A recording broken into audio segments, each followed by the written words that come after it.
running toothless one again today because I'm actually on the way to get my teeth cleaned at the dentist office. So you'll see a flash of empty space in my teeth. I'm about midway through, or my wife and I are about midway through that not a diet, what would you call it? It's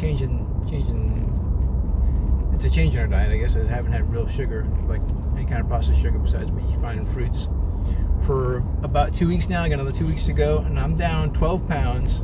I don't expect I'll drop another 12 pounds. That'll be crazy talk. But I'm feeling pretty slender now. Some of the old jeans are fitting pretty nice. That's not what I'm talking about today. Today I'm talking about what's called an inverted yield curve. It's a financial term. So, I have an interest in many things, history being one, finance being the other. What you're going to hear in the news, if you pop into any kind of economic news, is what's going on now, or what happened at the end of last week, is the yield curve inverted. Right, what does that mean?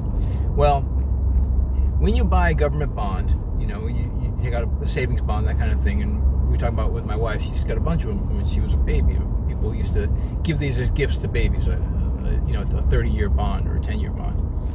What's happened last week, the 10-year bond, the interest rate on the 10-year bond became less than the interest you would get in return on a short-term, a 2-year bond or 1-year bond.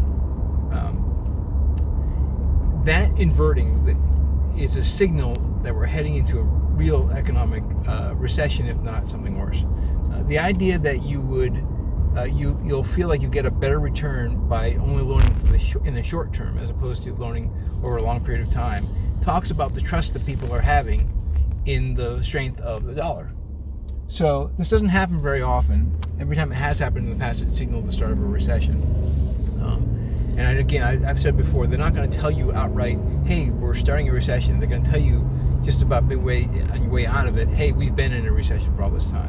So, and I would actually argue that we're in the beginning of the middle. No, excuse me. We're in the middle of the beginning of a recession. We've been in it for a little bit. Again, they're not telling us. And this inverted yield curve is just another indicator that we're in one. So again, what it's saying is people are feeling like they're going to buy short-term bonds, not long-term bonds, because they'll get a better return on their investment in the short term. The confidence in the long-term buying power of the dollar has dropped to the point that people would rather get the short-term version. It's pretty spectacular. It's pretty damning. What do I want to say?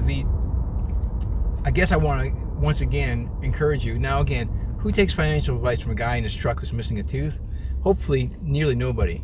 Not advice, but you could get curious the way that I got curious years ago about what money really is and how do I protect the money that I have or the money that I'm making.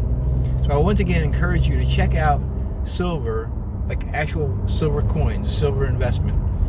It is I believe it to be at the start of a bull run that will last for a couple of years. And so paying $17 now for an ounce could turn around and get you $100 for that same ounce in a year's time. You could be looking at that kind of rise. So do the research. Again, I point you towards Bix Weir. His YouTube channel and his website is Road to Root A, ROOTA, Road to Root A.com. I would check out his channel. I would check out who else?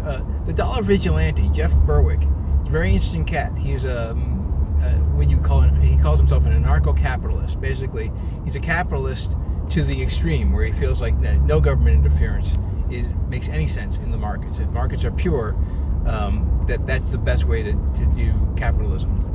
I agree with him maybe 70%. And I find his channel to be very interesting too. He at one time he was multimillionaire and then lost it in the .com crash. But at that point he decided to go and research what is money really. He did the things that I'm talking about you doing, researching what is money really, how do I protect my wealth, how do I not lose $1 million is what he was really after. And he discovered all the things like the central banks and the fiat currency system and what it really meant. So I'd encourage you to check out Jeff Berwick. I think it's at thedollarvigilante.com. Or I believe that's the channel anyways. Anyways, I'll link his YouTube channel down below as well. Interesting guy, because has no country. He just kind of bounces around. He lives mostly in Mexico, but he just lives in country to country and kind of got that vagabond lifestyle that is, but makes himself a fair amount of money through investing in that kind of thing. So Jeff Berwick is the other guy. That's really it. I would say please do yourself a favor, check out silver and precious metals, ownership of them, and then of course Bitcoin as well. I kind of always point people towards the cryptocurrencies. Market is volatile, so you have to really research it before you jump into it, but it's not so hard to get into after all. And like I said, I've been doing it for a little while, and I'm very curious. I'm starting to get where I feel like I'm reading the charts pretty well with the assistance of some YouTube channels I'm checking out. All right, inverted yield curve, that's your word for the day. And I'm going to go get my teeth cleaned. Be good. Oh, check out the YouTube channel. Like, share, and subscribe. And maybe check out a t-shirt or two. Cheers. Earl's also a hero. And you can be too. Check out the Earl as a Hero shirts in our threadless store.